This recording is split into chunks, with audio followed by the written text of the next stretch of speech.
Bonjour, c'est Vérose pour Vérose Média. Cette semaine, je parle d'un sujet très at large et on dirait de plus en plus populaire dans notre société qui, soit dit en passant, va vraiment pas bien. On le sait, on n'a pas besoin de se le rappeler, on le voit un peu partout. Les suicides, les faillites, en tout cas, name it, le gros bordel est pogné. Le problème aussi avec notre société, c'est que dans bien des groupes, dans bien des situations, on reste dans le déni et on veut rester dans le déni. Puis tant et aussi longtemps qu'on va pas plus loin que cette étape-là, on n'avance pas, on fait du surplace. C'est ça dans la vie personnelle, c'est ça dans la vie professionnelle, c'est ça dans les relations amoureuses, c'est ça un peu partout, dans tout. Bien sûr, chacun a son lot de malheurs, chacun a son lot de problèmes qui, on dirait, frappent fort ces temps-ci. Mais il ne faut pas non plus négliger qu'on a tout un peu une part de responsabilité dans bien des choses, que ce soit par des choix qu'on a fait irréfléchis, des erreurs de parcours, enfin. C'est pas un problème de se péter la gueule. L'important, c'est de savoir se relever et de pouvoir et vouloir se relever. Broyer du noir à qui c'est jamais arrivé. Je pense qu'il n'y a pas personne qui pourra dire que ça leur est jamais arrivé. De toute façon, d'aller bien mentalement dans une société comme on vit, c'est pas normal non plus, on s'entend. Par contre, il faut aussi savoir affronter les bobos. Il faut aussi savoir parfois aller plus loin que c'est pas de ma faute pour pouvoir arriver à ce que ça aille mieux. Du concret, c'est vraiment pas évident de faire face à ces démons ou à ces problèmes, que ce soit un problème d'argent, que ce soit un problème de communication, que ce soit des problèmes au travail. C'est souvent très difficile d'avouer si on a des torts ou en tout cas de percevoir que ça va pas bien. Je prends souvent un exemple, un ami à qui son travail rendait malade, il l'aimait pas du tout, c'était très demandant pour lui, c'était très négatif et tout ça. Puis un jour, il me demandait mon avis tout le temps, puis je voulais pas vraiment me prononcer parce que tu veux pas être responsable des mauvais choix des autres ou quoi que ce soit. Puis je lui ai dit ce que moi je pensais et que j'aurais fait, entre guillemets, c'est-à-dire de quitter ma job. Par contre, tu fais ça intelligemment, tu fous pas le camp de là du jour au lendemain sans voir une autre alternative, soit un autre job ou quelque chose, un coussin pour te préparer à faire face au pire, c'est-à-dire de ne pas trouver de job pour plusieurs mois, etc., etc. Bien, finalement, l'ami en question m'a pris au mot, il a décidé de quitter sa job sans se baquer. Qu'est-ce qui arrive? Il se retrouve finalement sur le BS, sans logement, tatati tatata. Et là, c'est de ma faute parce que c'est moi qui avais dit que moi, à sa place, j'essaierais de trouver d'autres alternatives pour pouvoir quitter ma job parce que ça semblait être sa job qui le rendait malade. C'est facile de mettre la responsabilité sur les autres quand c'est nous qui prenons une mauvaise décision. En fait, c'est le chemin le plus court pour arriver à se pardonner de.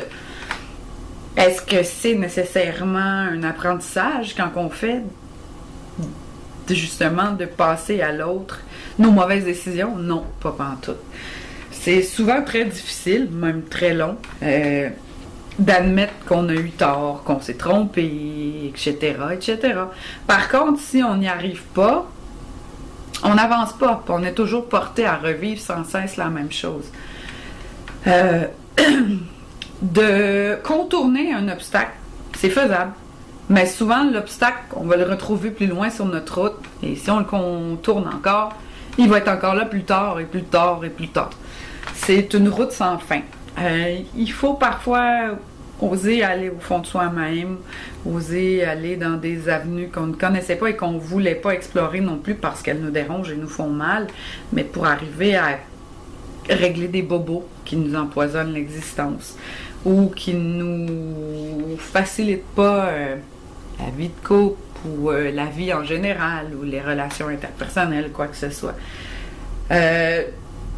J'ai aussi en exemple une amie qui était en énorme peine d'amour, puis qui voulait pas vivre sa peine, qui voulait essayer de passer à autre chose le plus vite possible. Ça se fait pas en 2 temps, 3 mouvements, un deuil d'une relation de couple auquel on croyait énormément.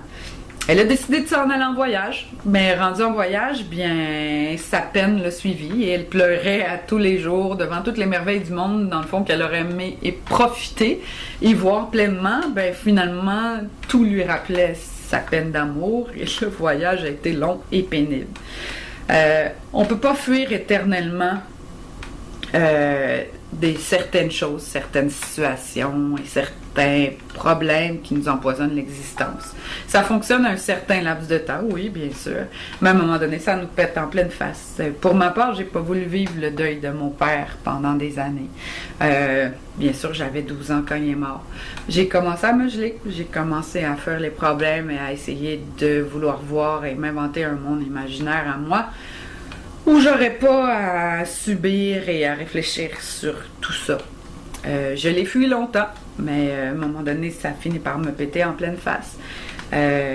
En juin, le 13 juin, ça va faire 20 quelques années que mon père s'est suicidé. Et je dirais que ça a pris plus d'une dizaine d'années pour que j'arrive à faire le deuil, à être capable d'en parler. Et surtout, à me pardonner parce que je me sentais coupable, comme mon père est mort d'un suicide alors que je n'y étais pour rien.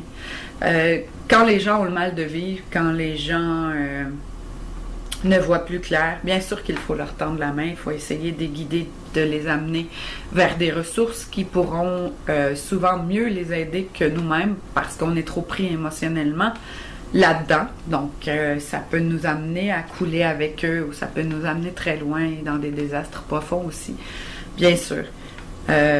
Faut pas abandonner les gens qui sont dans une situation comme ça, mais souvent, comme on répète toujours, on peut amener un cheval à l'eau, mais on peut pas le forcer à boire. Donc, c'est un peu de tout ça que je voulais parler aujourd'hui. Il faut être capable d'admettre ses torts, il faut être capable aussi d'admettre ses erreurs, que ces erreurs-là, pour le futur, nous servent d'expérience et non pas de fardeau à porter ou de trucs qu'on n'a pas réglés qui reviennent sans fin dans notre vie, parce que si c'est le cas, c'est qu'il y a quelque chose qu'on n'a pas compris là-dedans. On fait tous des erreurs. Comme un de mes films préférés dit si bien, l'important c'est pas la chute, mais c'est l'atterrissage. Et j'irais même plus loin que ça, c'est aussi de savoir se relever. Faut aussi être capable de se regarder et de dire oui, je me suis trompée, j'ai fait une erreur, j'en ai souffert. Mais sans ces erreurs-là, sans ces événements-là, on ne serait pas les personnes qu'on est. Et comme on dit si bien, ce qui nous tue pas rend plus fort. Alors, je terminerai en disant que tu peux pas fuir toute ta vie ce qui te ramène à toi-même. Sinon, tu vivras jamais ta vie, tu vas que la subir. Et si je l'ai vécu longtemps, et c'est pas ça la vie, au contraire, il faut semer des petites graines un peu partout pour voir fleurir notre bonheur aussi simplement qu'il soit, en cours de route peut-être. Mais bon, se perdre, il n'y a rien là.